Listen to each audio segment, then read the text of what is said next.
One of the most commonly overlooked aspects in custom PC building is the thermal paste applied on the CPU.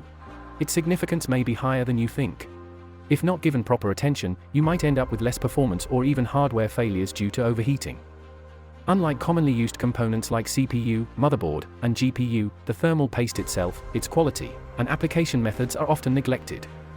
We'll share insights into why thermal paste is so crucial, analyzing from these three perspectives.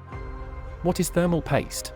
Thermal paste, also known as thermal grease or thermal compound, is an indispensable cooling material for computer processors, both CPU and GPU. There are many tiny gaps between the CPU and the cooler. The role of the thermal paste is to effectively fill these tiny gaps, enabling more efficient heat conduction from the CPU to the cooler, thereby cooling down the CPU. Quality differences. The main function of thermal paste is to dissipate heat.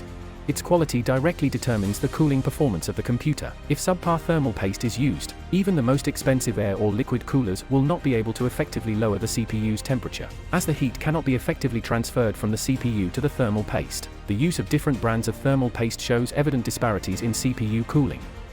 With good thermal paste, the computer performs at 100%, while poor quality thermal paste will only lead to overheating and lower performance.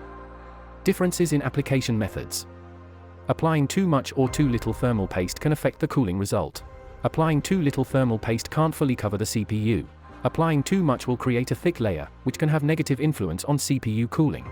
There are 6 mainstream application methods we recommend. For beginners, we recommend using the dot and cross methods. Applying too much or too little will affect thermal performance. For a 3 cm by 3 cm CPU, 0.2 ml of thermal paste is enough. The worst fear in DIY PC building is not achieving the desired performance. If you boot up your machine and find it underperforming, now you know what to check, right? Follow me to learn more about cooling-related knowledge.